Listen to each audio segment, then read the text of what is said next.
नमस्कार, welcome to nursing smart. NORCET 2022 का first shift का एग्ज़ाम हो चुका है। क्वेश्चंस हमारे पास में बहुत सारे आ गए हैं। बच्चे कहीं पर क्वेश्चंस भेज रखे हैं, कहीं पर आंसर्स भेज रखे हैं। कोचिंग इंस्टीट्यूट्स इन पर वीडियो भी कर रहे हैं।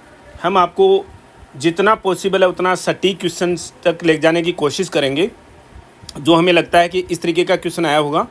और जो अभी भी डाउट में लगते हैं कि क्वेश्चन किस तरीके के आए होंगे, जैसे एडीआर का क्वेश्चन है, कुछ एक और क्वेश्चंस हैं, हम आप लोगों को उसी के हिसाब से गाइड करते हुए धीरे धीरे पार्ट्स में हम ये वीडियो करेंगे। पार्ट्स में हम ये जो क्वेश्चन पेपर्स हैं वो ये करेंगे। तो पेशेंस रखते हुए अगर आप देखते हो ये चीज़ें, तो आपको ये आगे आने वाले समय में भी बेनिफिट करेंगे। शुरू करते हैं इस क्वेश्चन के साथ में। IV सॉल्यूशन दे रखा है 2000 ml का और 24 आवर्स में देना है। तो ड्रिप रेट आपका क्या होगा? आपको ड्रॉप फैक्टर जो है या तो दिया हो, नहीं दिया हो, इंडिया में तो नहीं देते हैं। ड्रॉप फैक्टर हमेशा क्या दिमाग में रखना है, 15 ड्रॉप्स पर ml ही दिमाग में रखना है, ठीक है। और ये क्वेश्चन जो है हमने पता नहीं कितनी बार आज तक डिस्कस कर लिया है। क्वेश्चन गलत नहीं होना चाहिए था।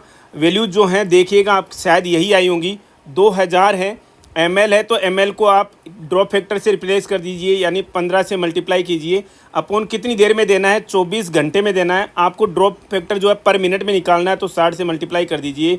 4 आ गया, 500 आ गया। दोनों 4 से डिवाइड हो रही हैं क्या जी? 125 और नीचे कितना आ रहा है? 6। 125 को 6 से डिवाइड कर दीजिएगा। 6 दूनी 12, 0, 8 से 48। जो भी ऑप्शन में रहा होगा 20 या 21, मोस्ट प्रोबेबली 21 ही रहा होगा। 21 ड्रॉप्स पर मिनट, ये आएगा ड्रिप रेट। ये इमेज बेस्ड क्वेश्चन आपके लिए आया है और ये रिपीट हो चुका है एम्स नॉर्सेट में, एम्स के एग्ज़ाम्स में, वेरियस एग्ज़ाम्स में। ये रिट्रैक्टर हम काम में लेते हैं थायराइड की सर्जरी में। थायराइड की जो भी सर्जरी होती है थायराइडेक्टोमी में, उसमें काम में लिया जाता है। अब आप इसके नाम देखिएगा, जो आप अलग इंस्टीट्यूट्स में अलग अलग जगह पर पढ़ रहे हो या गूगल पर पढ़ रहे हो, उस पर मत जाइएगा। ये सेल्फ रिटेनिंग रिट्रैक्टर है एक्चुअली, ना सेल्फ रिटेनिंग रिट्रैक्टर है। किसके लिए है? थायराइड की सर्जरी के लिए। सेल्फ रिट्रेनिंग थायराइड रिट्रैक्टर, इसका नाम भी लिखा हुआ आ गया। जॉल्स लिखा हुआ आ गया इसका नाम। एट्रोमेटिक, ठीक है ना, ट्रोमा कोज नहीं करता। तो ऐसे कोई भी नाम आ जाए, ये क्वेश्चन आपका गलत नहीं होना चाहिए। रिपीटेड क्वेश्चन है ये एग्जाम्स का। ये क्वेश्चन आपको देखने को मिला है फोलिस कैथेटर, ठीक है। इन लाइव वीडियो दिखाए हैं हमने आपको इनके, फोलिस कैथेटर वगैरह के, इन चीज़ों के। तो ये क्वेश्चन भी आपका गलत नहीं होना चाहिए। एक क्वेश्चन और है, पोटेशियम क्लोराइड का बेस्ट रूट क्या है? दिमाग में रख लीजिएगा कि KCl को बहुत बार बता दिया हमने। आप प्रीवियस वीडियो देखोगे दोस्तों हमारे, जाकर के आप पोटेशियम क्लोराइड जो है कभी भी IM नहीं देते, कभी भी IV बोलस नहीं देते इसका, कभी भी इसको सबक्यूटेनियस नहीं देते, कभी भी इसको आर्टीरियल रूट से तो देने का सवाल ही नहीं होता। तो स्लो IV दिया जाता है। स्लो IV भी थोड़ा सा गलत लिखा हुआ है यहाँ पर, ठीक है ना। ये IV इन्फ्यूजन पंप से इसको इन्फ्यूज किया जाता है, IV इन्फ्यूजन पंप से। इसकी तो अगर ओरल का प्रिपरेशन आ जाती, ओरल का कोई आ जाता है यहाँ पर ऑप्शन में, तो उसको करके आते हैं क्या? ओरल प्रिपरेशन देखिए क्या कभी?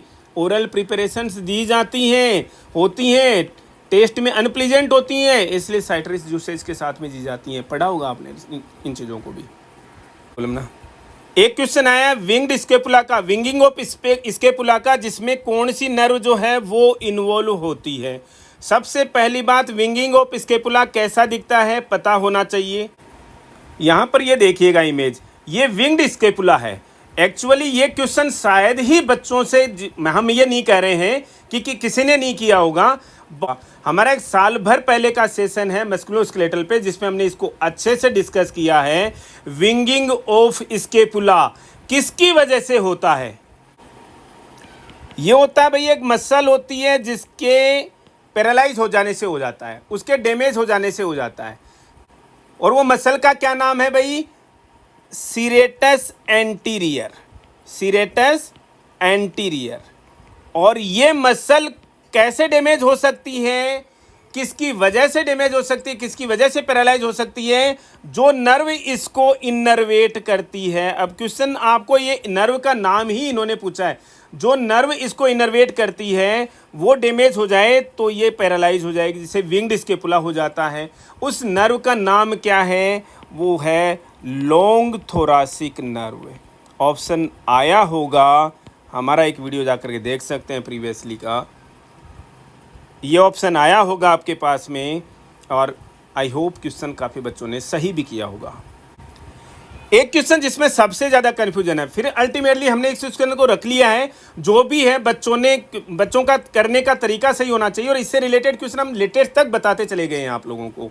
क्या क्वेश्चन है था, एक पेशेंट को कोई ड्रग जो है वो 30 मिलीक्यूलेंट जो है वो प्रेस्क्राइब करी है, अवेलेबल ड्रग जो है वो 40 मिलीक्यूलेंट पर 20 ml है, तो आप कितना देंगे। हमने बताया हमेशा आपको अवेलेबल पहले लिख लीजिएगा, कितने में है 20 ml में इक्वल कीजिएगा मिलीक्यूलेंट, यहाँ पर है तो मिलीक्यूलेंट आपको पहले ही लिखना है, 30 मिलीक्यूलेंट रेशो टू एक्स लिख लेना है, अंदर वालों को अंदर से, बाहर वालों को बाहर से मल्टीप्लाई कर देना। 40x इज इक्वल टू कितना आ जाएगा 600, और x की वैल्यू कितनी आ जाएगी भाई 15 ml आ जाएगी। वी डोंट नो कि आंसर एक्चुअल में ये वैल्यू जो है वो क्या थी। अगर जैसा भी हो, अगर किसी ने इसी मेथड से किया है या और किसी मेथड से आंसर इस तरीके से आ रहा है तो आपका क्वेश्चन सही है। क्वेश्चन ये भी आया है कि 2000 के नोट पे पीछे जो साइन जो एक लगा हुआ है इमेज है, वो क्या चीज़ है। वो इमेज जो है ये मंगलयान की इमेज है भाई, मंगलयान। और मंगलयान में भी क्या इमेज है, ये मार्स ऑर्बिटर मिशन का डिजाइन है भाई, ये मार्स ऑर्बिटर मिशन का डिजाइन है जो मंगलयान का इमेज जो यहाँ पर लगा हुआ है। Type of stool in cystic fibrosis, type of stool in cystic fibrosis कैसा होता है भाई, स्टूल कैसा आता है। अब ऑप्शंस में आपके पास में क्या क्या वहाँ पर आया होगा वो डिपेंड करता है, लेकिन हम आपको बताए थे कि सिस्टिक फिब्रोसिस में स्टूल जो है वो किस तरीके का होता है। आपको पता होना चाहिए फैटी स्टूल होता है, फैटी स्टूल, राइट। तो स्टीटोरिया बोलेंगे इसको हम, स्टीटोरिया। अगर और तरीके के ऑप्शंस आए कैसा होता है वो, फ्रॉदी फाउल स्मेलिंग होता है, फ्रॉदी फाउल स्मेलिंग होता है। इसके अलावा आपको और क्या चीज़ें दिमाग में रह सकती हैं कि पेशेंट में फैट सोल्यूबल जो विटामिन्स हैं उनका भी लॉस हो रहा है, क्योंकि फैट्स का तो लॉस हो गया तो फैट सोल्यूबल विटामिन्स तो बॉडी के अंदर जाएंगे ही नहीं। तो जो भी ऑप्शन था, फैटी स्टूल था, स्टीटोरिया था, या फ्रोदी फाउल स्मेलिंग स्टूल्स था, वो करेक्ट आंसर है। इमेज हमने बता दी थी आपको पहले ही, जैसे ही नोट सेट आया था, नोट सेट का नोटिफिकेशन आया था, हमने केवल और केवल 3 से 4 इमेज आपको बताई थी। 11 नंबर ब्लेड की, 15 नंबर ब्लेड की, और 21 और 23 नंबर ब्लेड की। 11 नंबर ब्लेड का बताया था, स्टेप को स्टेप नाइफ बोलते हैं, इनर डीप नाइफ बोलते हैं। नॉर्मल स्किन इंसिजन जो नाइफ होता है वो 23 या 21 होता है। 20, 21, 23, 24 जो हैं वो एक ही तरीके की नज़र आने वाली, लगभग एक ही तरीके की जो ब्लेड्स होती हैं दिखने में। ये भी एम्स नोट सेट में काफ़ी बार क्वेश्चन आ चुका है फिटोस्कोप का, तो कोई ज़्यादा इंपॉर्टेंट क्वेश्चन नहीं है। नियोनेटल CPR रेशियो, ये चीज़ हम डिस्कस करने वाले हैं। काफ़ी लोग इसको गलत भी बता रहे हैं अभी भी, इसलिए ये सारी चीज़ें हमने इसीलिए बता रहे हैं कि हम छोटे छोटे वीडियोज इसीलिए करेंगे पार्ट्स में, टुकड़ों में। नियोनेटल CPR रेशियो में अगर आपको रेशियो पूछता है तो 3:1 का होता है। पहली बात तो ये 3:1 का रेशियो किसका लिए है, कंप्रेशन और वेंटिलेशन के लिए है। तो इसका मतलब क्या ये है क्या 3 कंप्रेशन और वेंटिलेशन, जी नहीं। इसका मीनिंग ये है 90 कंप्रेशंस 30 वेंटिलेशंस। समझिएगा जो भी ऑप्शंस हैं, और आई होप ऑप्शंस में दोनों चीज़ें एक साथ में लिख करके आई हैं। 3:1 का रेशियो, 90 कंप्रेशंस एंड 30 वेंटिलेशंस, ये नियोनेटल CPR का थंब रूल है भाई। एक क्वेश्चन आया है, IV फ्लूइड जो है देने का एडमिनिस्टर करना है पेशेंट में जो कि सीवियर बर्न का केस है, किसके लिए, किसको रोकने के लिए। यहाँ पर शायद आप 2 कंडीशंस के लिए कंफ्यूज हो रहे होंगे।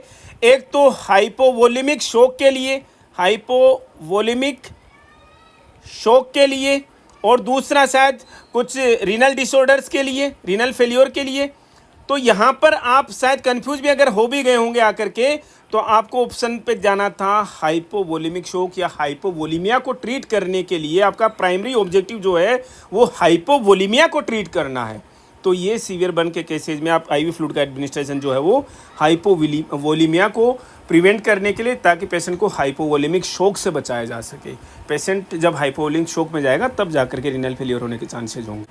नेक्स्ट क्वेश्चन है, डिप्रेशन का पेशेंट है, डोंट नो डिप्रेशन आया था, साइकेट्रिक पेशेंट आया था जिसको मोनोअमीन ऑक्सीडेज इनहिबिटर्स दिए जा रहे हैं। मोनोअमीन ऑक्सीडेज इनहिबिटर्स आइडिया है आप सभी लोगों को, लेंथ में डिस्कस नहीं करेंगे चीज़ें। और जब भी ये रिपीटेड क्वेश्चन है भाई, बहुत ऐसे क्वेश्चन, ऐसे पेशेंट्स में क्या नहीं दिया जाता, टायरामीन कंटेनिंग फूड्स जो हैं वो प्रोहिबिटेड हैं। रीज़न क्या है, ये बीपी को शूट करता है, यानी कि हाइपरटेंसिव क्राइसिस हो जाता है पेशेंट में। हाइपरटेंसिव क्राइसिस होने के चांसेज होते हैं, इसलिए डिप्रेशन के पेशेंट यानी साइकेट्रिक पेशेंट्स में जिनको MAOI चल रहे हैं, मोनोअमीन ऑक्सीडेज इनहिबिटर्स चल रहे हैं, उन पेशेंट को टायरामीन कंटेनिंग फूड्स नहीं देते ताकि बीपी शूट ना हो सके। यानी कहीं पर हाइपरटेंसिव क्राइसिस को रोकने के लिए हम ये जो टायरामीन कंटेनिंग फूड्स जो हैं वो अवॉइड किए जाते हैं। एक बड़ा सिंपल क्वेश्चन था, किसी पेशेंट का बैक जो है वो पूरा का पूरा और एक राइट हैंड आर्म है या सिंगल आर्म जो भी लिखा हुआ है, तो आपको बर्न परसेंटेज कैलकुलेट करना है किससे, रूल ऑफ 9 से। तो सबको पता होना चाहिए, फ्रंट 18%, बैक 18%, लेकिन यहाँ पर फ्रंट तो लिखा नहीं है तो बैक है 18% प्लस एक सिंगल आर्म जो 9% हो गई, तो टोटल 27% आपको ऑप्शन में मिल गया होगा। इसमें तो कोई कन्फ्यूजन की बात ही नहीं थी। एक क्वेश्चन और बहुत इंपॉर्टेंट, हम बार बार बता चुके हैं आपको, ये आफ्टर कार्डियक कैथेटराइजेशन, काफ़ी बच्चे कार्डियक कैथेटराइजेशन का मीनिंग नहीं समझते, मैं टेस्ट करके पूछ रहे हैं बच्चे। कार्डियक कैथेटराइजेशन का मतलब है एंजियोग्राम, भाई जो एंजियोग्राफी होती है उसी को कार्डियक कैथेटराइजेशन बोलते हैं। ऐसे पेशेंट को जब वार्ड में शिफ्ट कर दिया तो आप क्या असेस करोगे? सबसे पहली प्राइमरी रिस्पॉन्सिबिलिटी हमने लेटेस्ट वीडियोज में बताया आपको, ऐसे पेशेंट्स में आप डिस्टल पल्सेज सबसे पहले देखते हो। डिस्टल पल्स, रीजन कि आपने जिस आर्टरी के थ्रू कैथेटराइजेशन किया है, चाहे रेडियल के थ्रू किया, ब्रेकियल के थ्रू किया है या फिर फीमरल के थ्रू किया है, तो वो डिस्टली वो क्या नहीं हो गई भाई, ब्लॉक तो नहीं हो गई है कहीं, तो इसके लिए वो पल्स देखी जाती है, डिस्टल पल्स देखी जाती है। बहुत ज़्यादा इंपॉर्टेंट क्वेश्चन है। माफ़ी चाहते हैं आप लोगों से, नाइट शिफ्ट का टाइम हो गया है, सुबह जल्द ही और क्वेश्चंस के साथ में आप लोगों को अपडेट करेंगे। तब तक के लिए धन्यवाद।